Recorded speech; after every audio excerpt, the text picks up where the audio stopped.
Good morning, everyone. Today we will continue chapter number 5, Coal and Petroleum of class 8th. Previous video में हम पढ़ चुके हैं कि कोल की फॉर्मेशन कैसे होती है. आज हम कंटिन्यू करेंगे common varieties of coal. So there are 4 common varieties of coal. First one is the peat, second lignite. Lignite को हम सॉफ्ट कोल भी बोलते हैं. Third is bituminous. Bituminous is also called household coal. And the fourth one is anthracite. Anthracite को हम hard coal भी बोलते हैं. तो हमने स्टार्टिंग में पढ़ा था जैसे कि कोल की फॉर्मेशन कैसे हुई, प्लांट से, ट्रीज से, मतलब वुड से. तो क्या होता है, जैसे ही वुड की अंडर हाई प्रेशर एंड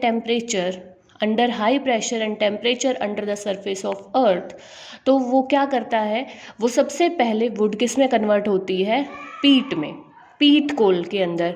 फिर पीट किस में कन्वर्ट हो जाती है, लिग्नाइट में. जैसे जैसे टाइम इंक्रीज होता है तो वैसे वैसे कोल की जो वैरायटी है वो चेंज हो जाएगी. मीन्स वुड से पीट बनेगा, then lignite, then bituminous, and at the end it will convert into anthracite. And as the time increases, means पीट से लिग्नाइट बनने में टाइम लगा, देन बिटुमिनस बनने में टाइम लगा. तो जैसे जैसे ये टाइम इंक्रीज होगा वैसे वैसे कार्बन कंटेंट भी इंक्रीज हो जाएगा. तो कार्बन कंटेंट सबसे ज़्यादा किस में है, एंथ्रासाइट में. सबसे कम किस में है, पीट में. ठीक है. तो जितना मैक्सिमम कार्बन कंटेंट होगा उतना ही जो कोल है उसकी वैरायटी, उसकी क्वालिटी अच्छी होती चली जाएगी. So next topic is coal mines in India. कि इंडिया में कोल माइंस कहाँ पर हैं, कि कोल कहाँ कहाँ से निकाला जाता है. झारखंड, उड़ीसा, मध्य प्रदेश एंड वेस्ट बंगाल, ये मेन ऐसे प्लेसेस हैं जहाँ से कोल माइंस के में से कोल एक्सट्रैक्ट कर लिया जाता है. Next is the products of coal. Coal से हमें कौन कौन से प्रोडक्ट्स मिलते हैं. There are 4 main products of coal. First is coke, second is coal tar, third is coal gas. 3 main products, coke, coal tar and coal gas. तो सबसे पहले हम कोक के बारे में पढ़ रहे हैं कि कोक क्या होती है. Coke it is produced by heating coal in the absence of air. Means coal mine से जो हमने कोल निकाल लिया वहाँ से उसी कोल को इन द एब्सेंस ऑफ एयर में जब हम हीट करेंगे तो वो किस में कन्वर्ट हो जाएगा, कोक में कन्वर्ट हो जाएगा. It is tough, porous, black substance and contains 98% carbon. इसके अंदर देखो 98% कार्बन है, मतलब मैक्सिमम क्वांटिटी है कार्बन की. और ये कैसे कन्वर्ट हुआ, एब्सेंस ऑफ एयर में हमने कोल को क्या कर दिया, हीट कर दिया. कहाँ पर इसके यूज़ किया जाता है, मीन्स हम नेक्स्ट टॉपिक पढ़ रहे हैं कि यूजेस क्या हैं कोक के. So first use it is use as fuel. इसको फ्यूल की तरह यूज़ करते हैं. बहुत सारी इंडस्ट्रीज़ में, घरों में भी यूज़ किया जाता है, इंडस्ट्रीज़ में भी यूज़ किया जाता है as fuel. It is used in the extraction of many metals. Metals को एक्सट्रैक्ट करने के लिए भी इसको यूज़ किया जाता है. मीन्स इम्प्योर मेटल से प्योर मेटल्स को कैसे एक्सट्रैक्ट किया जाए, कंपाउंड से मेटल को कैसे एक्सट्रैक्ट किया जाए, वहाँ पर भी इसको यूज़ करते हैं. Third is it is used for manufacturing steel. Steel बनाने के लिए भी इसको यूज़ किया जाता है. स्टील आपको पता होगा, स्टेनलेस स्टील के बर्तन जो आते हैं, तो स्टील के अंदर कार्बन कंटेंट भी होता है जो कि कोक की फॉर्म में होगा. तो ये फर्स्ट प्रोडक्ट है कोल का जो हमने पढ़ा. सेकंड प्रोडक्ट इज़ कोल तार.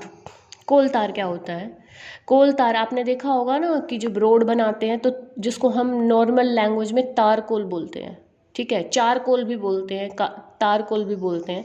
एक्चुअल में इसका नाम होता है कोल तार. ठीक है, ब्लैक कलर्ड लिक्विड होता है and it is obtain from coal. Coal से ही हमें ये लिक्विड मिलता है. और इसकी एक क्वालिटी आपने देखी होगी कि जहाँ पर भी ये रोड बन रहा है उस वहाँ से अनप्लीजेंट सी स्मेल आती है, तो ये कोल तार की वजह से आती है. इट अनप्लीजेंट स्मेल होती है इसकी.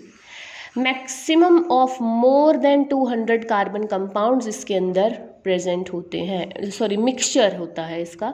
मींस 200 से ज़्यादा कार्बन कंपाउंड्स का मिक्सचर है ये. इसमें बहुत सारे कार्बन कंपाउंड्स मिलेंगे. कार्बन कंपाउंड्स कौन कौन से होते हैं वो आप आगे फर्दर हायर क्लासेस में पढ़ोगे. बट 200 से भी ज़्यादा कार्बन कंपाउंड्स इस कोल तार के अंदर प्रेजेंट होते हैं। Now where it is use कहाँ करते हैं? अभी हमने एक यूज़ तो यहाँ पर पढ़ लिया था कि जहाँ पर रोड बनाते हैं वहाँ पर कोल तार लगाते हैं, तो रोड बनाने के लिए इसको यूज़ किया जाता है। And it is use for making drugs, dice, explosives, मतलब जो बम पटाखे वगैरह बनते हैं उसमें भी इसको यूज़ करते हैं। Plastic, pesticides etcetera. पेस्टिसाइड्स क्या होता है? जो कि छोटे छोटे पेस्ट को किल करने के लिए यूज़ किया जाता है, मतलब एक तरह से क्या है, पॉइजन ही है। It is also use to obtain benzene, toluene, phenol and naphthalene. देखो 200 कार्बन कंपाउंड्स हैं, ये भी कार्बन कंपाउंड्स होते हैं, बेंजीन, टॉल्यूइन, फिनोल, नेफ्थलीन, ये सब कार्बन कंपाउंड्स हैं। तो इस कोल तार में से इन कार्बन कंपाउंड्स को एक्सट्रैक्ट कर लिया जाता है, उसमें से निकाल लिया जाता है। Now the third product is the coal gas. Coal gas is obtain during the processing of coal to get coke. मतलब जब हम कोल से कोक बना रहे हैं, हमने कैसे बनाया था कोल से कोक, कि जब हमने कोल को हीट किया था इन द एब्सेंस ऑफ एयर, तो उस टाइम पर जो गैस रिलीज होती है वो है कोल गैस। इसको यूज़ कहाँ करते हैं? It is used as fuel in industries and for lighting purposes. मतलब बहुत सारी जगह पर इस गैस को यूज़ किया जाता है। जैसे आप लोगों ने देखा होगा बायोगैस को भी यूज़ करते हैं लाइटिंग के लिए भी, ऐसे ही कोल गैस को भी यूज़ किया जाता है और कुछ इंडस्ट्रीज़ में इस गैस को एज फ्यूल भी यूज़ करते हैं। Now what are the uses of coal? General coal के यूजेस पढ़ रहे हैं हम। डोमेस्टिक और इंडस्ट्रियल फ्यूल की तरह इसको यूज़ करते हैं। थर्मल पावर स्टेशन में इलेक्ट्रिसिटी जनरेट करने के लिए इसको यूज़ करते हैं। थर्मल पावर स्टेशंस क्या होते हैं? जहाँ पर इलेक्ट्रिसिटी बनती है, पावर स्टेशंस, वहाँ पर। सिंथेटिक पेट्रोल और सिंथेटिक नेचुरल गैस बनाने के लिए भी इसको यूज़ किया जाता है। It is also use to make coke, coal tar, coal gas. अभी अभी हमने पढ़ा कि ये 3 चीज़ें कोल से बनती हैं। नेक्स्ट है it is a source of organic compounds. मतलब इससे बहुत सारे, क्योंकि 200 कार्बन कंपाउंड्स और कार्बन कंपाउंड्स को ही हम क्या कहते हैं? ऑर्गेनिक कंपाउंड्स भी कहते हैं। Like benzene, toluene and phenol. It is use for the extraction of metals. ये भी हम अभी पढ़ चुके हैं कि मेटल्स के एक्सट्रैक्शन के लिए यूज़ किया जाता है, स्टील बनाने के लिए इसको यूज़ किया जाता है, तो ये सब इसके यूजेस में आ जाएंगे। And one more use that railway engines, जो पहले रेलवे इंजन्स चलते थे जिसमें कि कोयला यूज़ होता था, कोल को यूज़ किया जाता था स्टीम बनाने के लिए, जिसमें कि स्टीम इंजन यूज़ होते थे।